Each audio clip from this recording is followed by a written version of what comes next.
Harga 5 jutaan udah langsung dapat Snapdragon 8S Gen 4, RAM 12GB dan langsung storage 512GB. Terus Genshin Impact-nya bisa 120 FPS. Bener gak nih ya? Skor Antutunya beneran bisa 2 jutaan nih ya.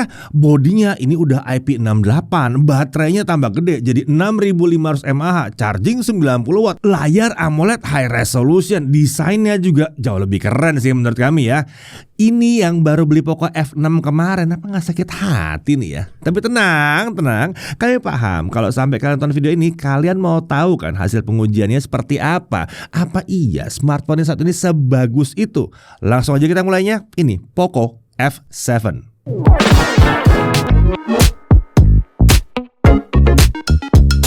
Oke, Poco F7 atau F7 sejujurnya kami selalu khawatir sejak kehadiran Poco X6 Pro kemarin ya.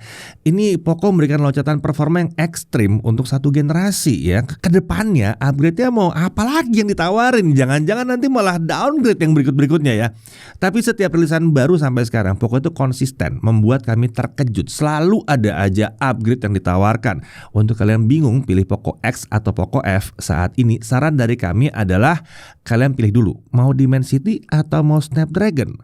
Dimensity ambil X, lebih percaya Snapdragon ya udah ambil yang F. Yang manapun yang dipilih tetap Poco yang untung. Kok Poco yang untung? Ya kita yang untung lah ya harusnya ya. Iya, karena sama-sama bagusnya.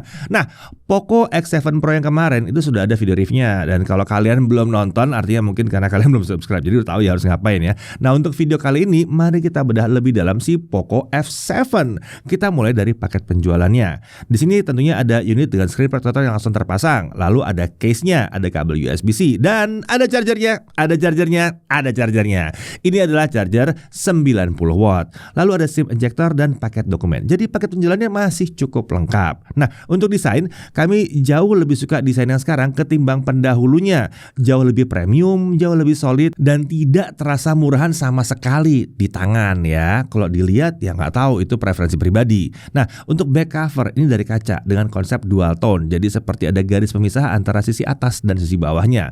Frame dari metal yang membuatnya seperti smartphone flagship saat digenggam. Frame metal ini juga harusnya akan membantu dari sisi pembuangan panas. Ingat ya, panas di dalam itu tidak bisa diredam, harus dibuang keluar. Nah, untuk warna tersedia ada black, ada white, dan ada cyber silver edition.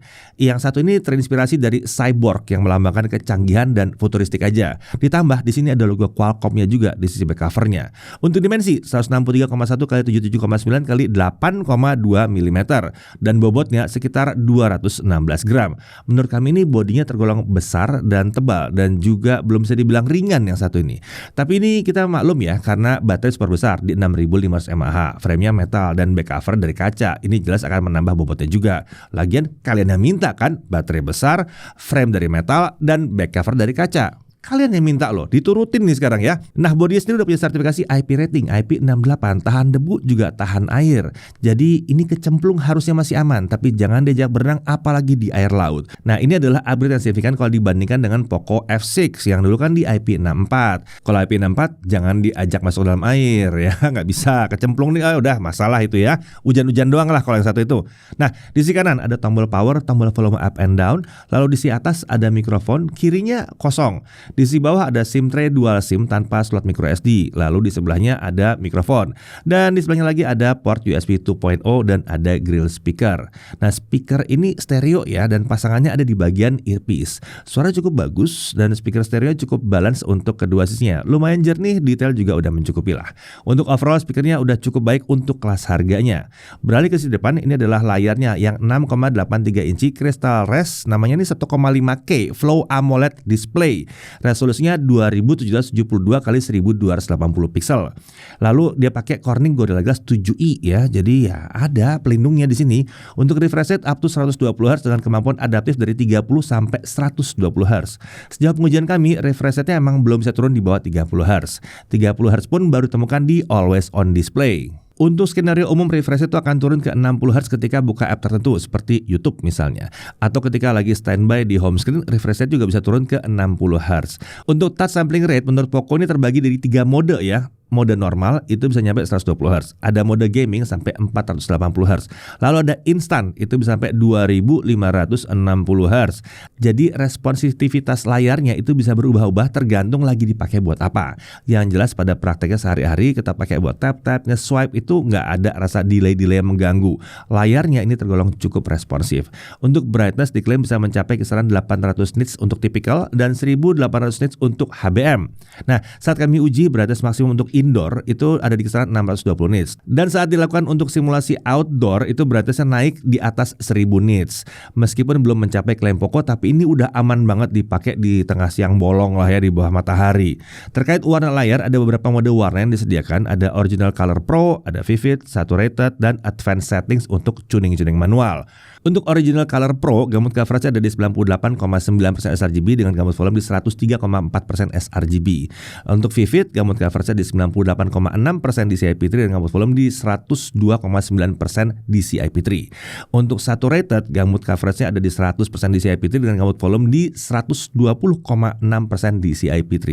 Untuk nonton film atau main game itu bisa setel di Vivid, atau kalau mau lebih gonjreng lagi ya setel aja di Saturated lah. Tapi kalau kalian mau ngedit konten ya, foto atau video, saran kami setel aja di Original Color Pro. Nah, karena ini AMOLED, Always On Display juga tersedia dua opsi AOD, yaitu 10 detik dan Smart. Smart ini berarti AOD akan selalu nyala selama wajah kita ada di depan layar. Tapi ketika wajah kita nggak di depan layar atau di kondisi-kondisi tertentu seperti lagi dalam kantong ya, AOD-nya akan otomatis mati. Fitur ini sudah ada sejak Poco F6 kemarin dan diteruskan ke sini. Tahu nggak? Ini adalah fitur dari SoC Snapdragon yang tergolong baru. Nah, di layar ini juga terdapat in-display fingerprint scanner yang cukup cepat dan akurat. Lanjut ke atas layarnya, terdapat earpiece untuk nelpon dan di sini ada kamera selfie yang 20 megapiksel. Sensornya ini OV20B ya. Bukannya f2.2, ini fix focus. Perekaman videonya sampai dengan 1080p 60 fps. Beralih ke sisi belakang, ada modul dual kamera plus satu LED flash. Untuk kameranya itu ada kamera utama 50 megapiksel yang ada optical image stabilizer-nya. Ini sensornya adalah Sony IMX882. Bukaannya 1.59. Tentunya udah autofocus dan perekaman videonya up to 4K 60 fps. Untuk slow motion up to 1080p 960 fps. Kemudian ada kamera ultrawide 8 megapiksel. Sensornya lagi-lagi OmniVision ya, OV08F. Bukannya f2.2, ini tentunya fix focus bukan autofocus. Perekaman videonya up to 1080p 30 fps. Lalu kalau kita lihat di sekeliling bodinya ini pasti banyak yang nanyain, infrared blasternya di mana? Nah, infrared blaster tetap ada, posisinya ada di modul kamera ya. Nah, untuk smartphone Poco yang rilis terbaru biasanya udah seperti ini memang. Untuk spesifikasi internalnya, SoC-nya pakai Snapdragon 8S Gen 4. Lalu RAM-nya 12GB LPDDR5X dan storage-nya adalah setengah terabyte UFS 4.1. Menurut Poco, opsi RAM dan storage-nya memang cuma satu, nggak ada opsi yang lain lagi ya. Sejauh ini belum banyak yang bisa ngasih setengah terabyte di kelas harga segini. UFS 4.1 pula, luar biasa ya. Mantap ya Poco ya, nggak pelit RAM, nggak pelit storage dan harganya lebih murah dibandingkan yang itu. Oke, lanjut. Baterai 6500 mAh meningkatnya cukup drastis ya dibandingkan 5000 mAh pada pendahulunya. Untuk wire chargingnya atau pakai kabel ya, chargingnya itu ada di 90 watt turbo charge. Untuk wireless charging belum bisa. Untuk bypass charging banyak yang nanya nih. Nah, di sini ya belum bisa juga ya. Lalu untuk cooling system dia pakai liquid cool technology 4.0. Untuk sensor tentunya aman ya. Semua sensor esensial ada. Gyro juga tentunya udah hardware. Untuk fitur keamanan dia pakai in-display fingerprint scanner dan face unlock juga bisa. Untuk OS dia pakai HyperOS dengan basis Android 15. Nah, terkait Android update kali ini Poco sudah memberikan 4 kali Android update dan 6 tahun security update. Ini panjang sih ini ya, mantap ya. Dan ada beberapa fitur yang diunggulkan untuk HyperOS yang satu ini. Dari sisi produktivitas ada link to Windows untuk kerjasama antara perangkat Poco dengan laptop yang berbasis Windows. Jadi bisa menampilkan isi layar ke laptop dan mengendalikannya dari laptop juga. Ada juga interconnectivity, konsepnya mirip tapi bedanya ini ditujukan untuk sesama perangkat Poco atau Xiaomi ya. Ya udah tahu kan Poco dan Xiaomi itu saudaraan. Nah, yang paling menarik menurut kami ada di fitur gamingnya sebetulnya. Sekarang ada fitur yang bisa membuat game Genshin Impact resolusi gamenya jadi 1,5K ya, sesuai dengan layarnya ya. Intinya fitur ini meningkatkan kualitas visual di Genshin. Detail karakter jadi meningkat dan terasa lebih tajam di sini. Lalu yang paling luar biasa lagi adalah fitur Smart Frame Rate. Ini membuat Genshin jadi bisa jalan di 120 fps. Padahal gamenya sendiri sebetulnya sih mentoknya di 60 fps. Apakah ini gimmick? Nah, hasilnya gimana? Nanti kita lihat di pengujiannya ya. Oke, lanjut. Pertanyaannya pasti di HyperOS ini ada iklannya nggak ya? Nah, untuk saat sebelum launching, pada saat lagi menguji ya, dan software yang kami pakai ini, sejauh ini kita belum menemukan iklan pop-up di full screen yang biasa ada di HyperOS itu. Belum nemu. Tapi itu belum ya. Kami udah cek ke semua app bawaan HyperOS dan iklan pop-upnya itu belum muncul lagi. Apakah ini artinya Poco sudah mulai mengurangi intensitas iklannya? Kalau memang iya, ini kabar baik. Semoga akan seperti ini terus. Paling yang kami temukan tuh hanya iklan dalam bentuk notifikasi dari Get Apps ya, tapi karena notif ya, jadi bisa aja dimatiin kan, gampang ya. Kalau ada iklannya sih sebetulnya selama iklannya nggak aneh-aneh dan tidak terlalu intrusif ya, masih bisa dianggap wajar lah ya. Kan itu yang membuat harga smartphone ini jadi lebih terjangkau. Tahu kan? Nah, iya, kan ada iklannya jadi lebih murah gitu. Tinggal kalian aja pintar-pintar yang ngakalin gimana caranya supaya iklannya nggak muncul gitu kan ya. Oke, lanjut. Untuk konektivitas tentunya udah 5G ya, 2G, 3G, 4G, 5G bisa semua. Wi-Fi-nya Wi-Fi 7 ya, bukan 6 ya. Lalu Wi-Fi sharing tersedia, Bluetooth-nya versi 5.4. Nah, untuk Bluetooth kodeknya itu ada banyak ya. Bisa dilihat di menunya berikut ini. Lengkap ya. Untuk USB OTG gimana? Bisa. NFC tersedia. Display output ya belum bisa lah ya. Oke, sekarang kita masuk ke pengujian performa. Kita mulai dari benchmark dulu. Untuk mendapatkan skor yang maksimum, kita harus mengaktifkan Ultimate Mode di menu setting baterainya.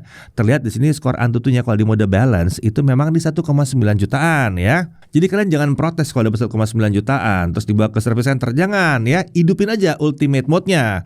Aktifkan dan skornya berubah jadi 2 jutaan. Ini udah sesuai dengan klaim Poco yang 2 jutaan juga. Nah, untuk benchmark berikutnya kita semua menampilkan skor menggunakan Ultimate Mode, oke? Nah, untuk Geekbench 6 kita dapat single core di 2045 dan multi-core di 6395. Untuk GFX Bench Car Chase Offscreen 1080p 108 fps. 3D Max Slingshot Extreme Unlimited graphics score-nya di 25.892. 3D Max Solar Bay 29 fps. Ini yang ray tracing itu ya. Lalu sekarang kita lihat untuk stress testnya. 3D Max Wildlife Stress Test. Sayangnya kalau kita nggak pakai kipas, skornya nggak keluar. Karena di run yang terakhir, smartphone ini dinyatakan overheat. 3D Max Stress Test ini melakukan stress test dengan cara menjalankan benchmark 20 kali terus menerus. Dan kita mendapatkan bahwa smartphone ini dinyatakan overheat pada putaran ke-20. Pada pengujian yang satu itu ya, suhu permukaan bisa mencapai kisaran 54 derajat Celcius, baik untuk sisi layar maupun sisi back cover. Ini memang udah ekstrim sih sebetulnya ya. Nah, stress test ini bisa lolos kalau kita pakai kipas dan hasilnya itu bisa lolos dengan stability di 83%. Nah, biasanya peringatan overheat ini hanya di benchmark ya, karena ya mungkin dia ngegas karena dia tahu ini benchmark nih. Nanti kita buktikan di gaming itu overheat atau enggak. Nah, overall skornya ini memang terhitung kelas flagship ya, udah mirip dengan Snapdragon 8 Gen 3 dari tahun yang lalu, dan ini sangat impresif karena biasanya skor segini baru ada di kelas-kelas 8 jutaan ke atas lah ya. Yang ini kan ya tahu kan harga terjangkau yang satu ini. Cuma sedikit di atas Poco X7 Pro loh. Nah, lanjut untuk pengujian gaming, setting baterai kita setel ke Ultimate dan di dalam overlay Game Turbo kami juga menyalakan fitur Wild Boost supaya performanya maksimal ya. Kita mulai dari Mobile Legends. Setting grafisnya terbuka sampai ultra dengan frame rate di ultra juga. Artinya ini mentok di 120 fps. Jadi setting tertinggi udah kebuka di sini. Saat dimainkan game berjalan dengan lancar di 120 fps. Keentengan lah buat SoC sekencang ini ya.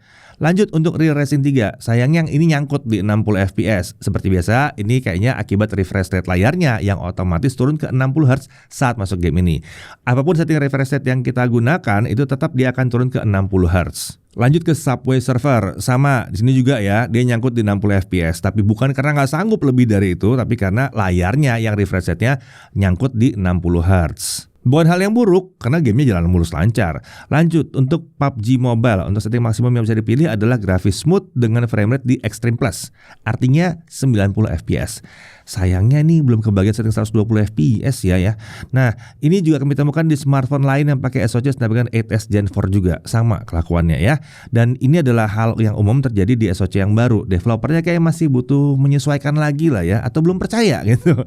Nah, sharing update biasanya settingnya bisa kebuka lebih tinggi lagi, semoga. Dan sekarang masih 90 fps aja dan gamenya jalan dengan sangat lancar ya, mentok terus di situ.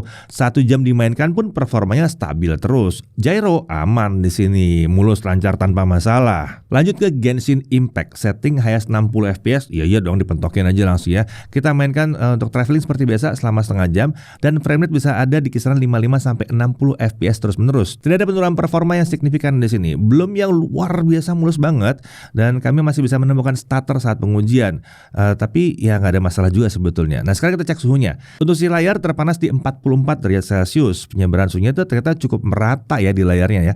Lalu bodi belakang terpanas di 43 derajat Celcius. Penyebaran di back cover juga tergolong sangat baik.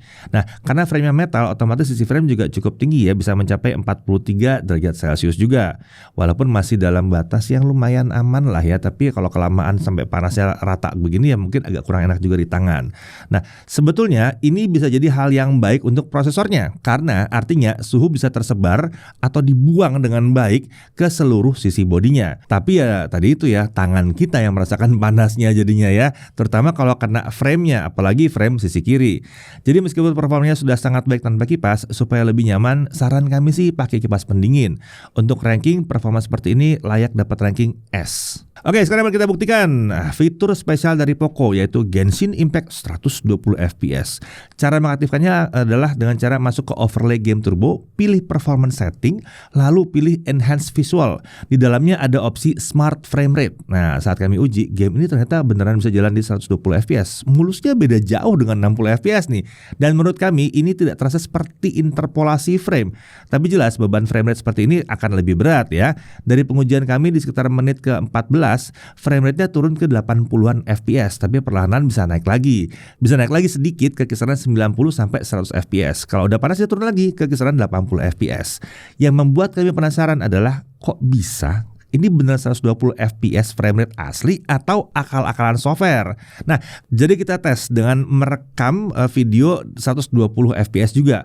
Lalu kami turunkan speednya 25% untuk menyesuaikan dengan sequence video kami. Di sini terlihat yang 120 FPS itu memberikan gerakan yang lebih mulus.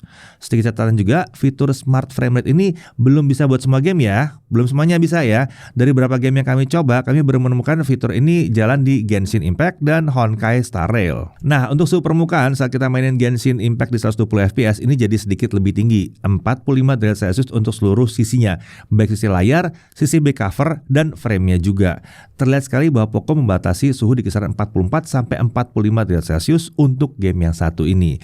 Ini masih sangat wajar untuk performa yang ditawarkan, dan ini juga membuktikan bahwa masalah overheat tidak terjadi di pengujian game. Jadi katanya kalau Poco kenal gamenya, suhunya tidak lepas seperti benchmark tadi. Oh ya, sebelum kalian salah tangkap ya, ini bukan berarti Poco membuat Genshin Impact jadi bisa jalan di 120 FPS dari Genshin Impact-nya sendiri. Bukan. Ini memang ada penambahan frame ya. Tapi penambahan frame-nya ini rasanya pakai AI dah ya. Karena bener-bener seperti frame-nya tuh seakan-akan dibuat oleh si gamenya. Itu yang membuat pengalaman pakainya jadi nyaman sekali. Terasa banget seperti ini pakai 120 FPS beneran. Lanjut untuk wuthering wave seperti apa? Nah, kita coba dengan setting mentok kanan dan hasilnya frame rate itu masih berfluktuasi ya antara 30 sampai 50 FPS. Cukup bisa dimainkan, tapi belum level yang kami harapkan dari Snapdragon seri 8 terbaru. Semoga seiring adanya update performance-nya bisa jadi lebih mulus lagi ya nih ya. Untuk suhu tergolong lumayan tinggi, setelah 30 menit dimainkan, sisi layar itu bisa di kisaran 44 derajat Celcius, back cover 44, dan frame-nya juga ada di 45 derajat Celcius. Oke, performa udah, sekarang kita pindah ke pengujian kamera. Seperti biasa, bareng sama Chris ya. Oke, di tangan saya kali ini sudah ada Poco F7 nih teman-teman. Jadi langsung aja kita lihat kemampuan kameranya seperti apa. Seperti biasa, pertama tes mikrofon dulu. Yang lagi kalian dengar sekarang adalah suara langsung dari mikrofon smartphone-nya. Saya nggak pakai mikrofon eksternal. Untuk kebutuhan video sehari-hari atau vlogging, hasilnya kurang lebih seperti ini. Gimana kualitasnya menurut kalian? Mikrofonnya nice, level kualitasnya sudah saya percayakan untuk vlogging tanpa mikrofon eksternal. Bahkan, voiceover yang lagi kalian dengar sekarang ini, saya langsung pakai Poco F7-nya. Oke, sekarang kita lanjut bahas ke video selfie-nya. Ini adalah sampel video 1080p 30 fps. Kualitas videonya, sejujurnya sih biasa aja ya. Meskipun di kondisi terang, kita sudah bisa melihat noise, dan ketajamannya cenderung agak berlebihan juga sih. Kalau soal dynamic range, sekedar oke aja, belum yang luar biasa. Di kondisi cahaya yang sulit, wajah masih bisa terekspos dengan cukup baik, tapi area terangnya masih terlihat overexpose. Kalau di kondisi cahaya yang ideal, hasilnya sih bagus-bagus saja. Untuk 1080p 60 fps, hasilnya juga mirip-mirip. Bagi kalian yang belum kebayang, contoh dynamic range video yang baik menurut saya tuh gimana sih? Contoh aja Poco X6 Pro kemarin. Dia bahkan punya HDR video yang bikin informasi sisi gelap dan sisi terangnya tuh dapet. Dengan saya kasih lihat side by side begini, harusnya sudah cukup jelas lah ya. Oke, sekarang kita ke basic test berikutnya. Stabilizer. Di sini mau 1080p 30 fps, 60 fps, stabilizernya tetap bisa aktif. Nice. Stabilizernya sendiri bukan yang paling rapi menurut saya, tapi overall udah cukup oke lah. Lanjut ke kamera utamanya. Videonya sudah oke banget nih. Detailnya tergolong luar biasa, warna juga nggak oversaturated, tone warnanya terasa dibuat natural menurut saya. Untuk dynamic range-nya sendiri, mantep banget ini ya. Kondisi cahaya yang sulit, bagian terang dan gelapnya sangat bisa diseimbangkan. 4K 60 fps sekalipun bisa bagus dynamic range-nya. Jadi cukup konsisten ya, mau 30 atau 60 fps nggak jauh beda hasilnya. Untuk stabilizer video, bisa aktif bahkan sampai 4K 60 fps sekalipun. Sayangnya, stabilizernya ini belum rapi ya, masih terasa kedut-kedut gitu. Dipakai jalan pelan mungkin masih ya udahlah. Tapi ketika dibawa lari pelan aja, hasilnya udah seperti ini sih. Semoga Poco bisa membuat stabilizernya lebih rapi lagi. Untuk autofokusnya aman, transisi fokusnya juga sudah cukup smooth. Saya nggak nemu masalah fokus lah kalau di kamera utamanya ini. Lanjut ke kamera ultrawide-nya. Di kondisi terang, hasilnya cukup bagus, detailnya juga masih oke, warna cenderung mirip dengan kamera utamanya. Ya, kalau mau nitpick sih, ada bedanya sedikit, tapi belum jadi hal yang perlu diprotes. Setidaknya di kondisi terang masih oke. Untuk dynamic range, di sini juga sudah oke. Di kondisi cahaya yang sulit seperti ini, sisi terang masih cukup terekspos dengan baik. Belum sebaik kamera utamanya sih, tapi lebih baik dari kamera selfie-nya. Untuk stabilizer video aman ya. Stabilizernya sudah cukup rapi, dibawa lari juga masih aman. Bahkan ini lebih rapi ketimbang kamera utamanya. Nah, terkait pengalaman multi kameranya, bisa saya bilang ini sudah cukup mulus ya. Dengan catatan, untuk pindah kamera langsung saat merekam video, efektifnya di 1080p 30 fps saja. Dan untuk fitur pindah langsung ke kamera selfie itu belum bisa. Sekarang kita lanjut untuk low light. Di 1080p 30 fps, videonya masih cukup terang, tapi detailnya sudah berkurang ya, dengan noise yang cukup terlihat. Di mode 60 fps, gambarnya sedikit lebih gelap. Ini wajar karena 60 fps butuh cahaya lebih banyak ketimbang 30 fps.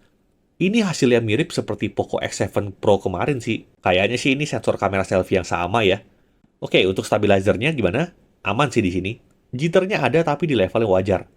Kalau mau lebih rapi, stabilizernya bisa setel di 60 fps saja. Kalau untuk kamera utama, ini terbilang luar biasa ya. Videonya masih bisa terang dan detail masih cukup terjaga. Gambarnya juga lebih bersih, noise minim, bahkan di 60 fps sekalipun aman ya. Masih bagus gambarnya. Ini kalau nggak pakai sensor kelas atas, sulit untuk mencapai video low light kayak begini. Untuk jitter stabilizernya sendiri cukup terasa ya di 30 fps. Kalau mau stabilizer yang lebih rapi, kita bisa pakai mode 60 fps-nya. Sekarang kita lanjut ke kamera ultrawide. Melihat kamera utamanya yang luar biasa, pas pindah ke ultrawide jadi jomplang banget ya. Yo wes, masih wajar kok ini. Toh Poco kan tidak terlalu fokus di kamera. Harusnya kamera utama yang luar biasa ini sudah mencukupi untuk mayoritas pengguna. Urusan stabilizer, videonya bisa stabil dengan jitter yang masih cukup terlihat juga, belum yang super rapi. Untuk konsistensi warna, di low light seperti ini baru kelihatan nih ya bedanya antara kamera utama dengan ultrawide. Tapi menurut saya ini masih hal yang wajar, karena memang sensornya beda kelas. Untuk urusan fotografi, saya nggak banyak komentar sih di sini. Semua kameranya bisa menghasilkan foto yang bagus dengan HDR processing yang cukup konsisten. Beda dengan video, kalau low light ada auto night mode-nya, yang bikin fotonya masih cukup detail dan bersih. Termasuk untuk kamera selfie dan ultrawide-nya. Ekspektasinya disesuaikan aja ya. Selama kalian lebih sering pakai kamera utama, harusnya sih puas-puas aja. Sekarang kita masuk ke fitur-fitur ekstranya. Yang pertama saya coba itu slow motion-nya. Tersedia 1080p 240 fps. Dengan kualitas video yang tergolong baik. Jelas belum selevel dengan video normal di 60 atau 30 fps ya. Tapi untuk slow-mo di kelas menengah seperti ini, sudah tergolong yang bagus. Ada juga opsi 960 fps, tapi ini interpolasi dan lebih sulit untuk digunakan karena kita tidak bisa mengatur slow-mo-nya mau di bagian mana. Lalu ada mode Pro juga di sini. Ini bisa kita gunakan untuk foto di kamera utama dan juga kamera ultrawide-nya. Untuk detail pengaturan ISO dan shutter speed bisa dilihat aja di menu kameranya berikut ini. Yang sangat saya sayangkan adalah kok bisa Pro videonya tuh hilang. Jadi manual video tidak ada lagi di sini. Keputusan yang sangat aneh menurut saya. Padahal ini salah satu keunggulan Poco yang jarang sekali ada di smartphone lain. Semoga di update ke depan akan dikembalikan lagi ya. Oke, bisa dilihat kalau kameranya Poco F7 ini termasuk yang mumpuni. Meskipun mereka tidak memasarkan kameranya sebagai keunggulan utama. Kalau ditanya apa sih menurut saya masih kurang atau perlu ditingkatkan lagi oleh Poco, ada sih beberapa. Yang pertama, kamera selfie terlihat bukan prioritas Poco. Terlepas Poco X6 Pro bisa punya kamera selfie yang luar biasa. Mungkin ini karena permintaan usernya juga ya, kan katanya user Poco tuh nggak butuh kamera selfie banget. Walaupun ya ada aja sih butuh, cuman mungkin itu bukan mayoritas. Lalu soal stabilizer, bagi saya ini harus ditingkatkan lagi sih, stabilizer video dari kamera utamanya.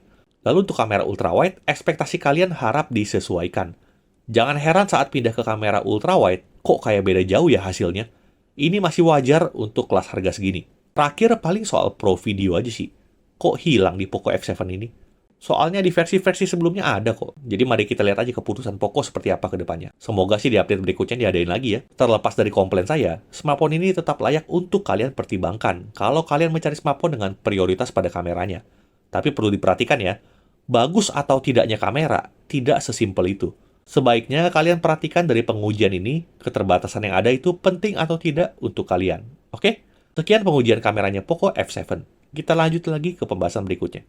Oke, lanjut lagi. Sekarang kita uji daya tahan baterainya yang 6500 mAh itu. Nah, standar kami adalah menggunakan YouTube Local Video Playback 1080p non HDR dan baterai habis setelah 26 jam 55 menit. Ya, 27 jam lah ya, kurang lebih ya. Nah, untuk perjalanan ringan seperti video playback ini sebenarnya kami berharap lebih dari ini sih sebetulnya. Karena 6500 mAh harapan kami itu ya dapatlah nempel-nempel sama 30 jam gitu. Ya 29,5 jam mungkin atau 31 jam mungkin. Nah itu baru mantap sih sebetulnya. Tapi ya oke lah, 27 jam sudah oke banget. Mengingat pendahulunya itu memang cuma bisa bertahan 21 jam. Jadi kalau dilihat dari Poco F6 ke Poco F7, ini adalah sebuah peningkatan yang lumayan jauh juga sebetulnya. Lanjut, untuk YouTube streaming selama setengah jam baterai turun 3%. Untuk mainan TikTok selama setengah jam baterai turun 4%. Main Genshin Impact selama setengah jam highest 60 fps baterai turun di kisaran 13%. Nah, kalau main Genshin Impact setengah jam di highest 60 dengan fitur 120 fps dinyalakan, baterai turun 15% dalam setengah jam. Ini hebat sih ya, frame rate-nya naik 2 kali lipat, tapi konsumsi baterainya itu nggak beda terlalu jauh. Ini keren sih ya. Lanjut untuk charging, ini charger pakai yang 90 watt ya. Dari 0 sampai 50% butuh waktu 18 menit. Dari kosong sampai penuh butuh waktu hanya 44 menit. Untuk kapasitasnya yang 6500 mAh ini udah tergolong kenceng. Oke, lanjut lagi kita lihat untuk Netflix tentunya sudah L1 ya, lalu AV1 ada di sini, HDR10 ada, Dolby Vision juga udah didukung di sini. Untuk YouTube support playback 4K 60 fps dan HDR juga dinyalakan, nggak ada masalah. Untuk haptic feedback, Poco F7 ini sudah menggunakan X-axis linear motor. Feel getaran saat mengetik udah terhitung empuk, presisi dan nyaman untuk digunakan. Udah mirip ya kelas flagship lah yang satu ini ya.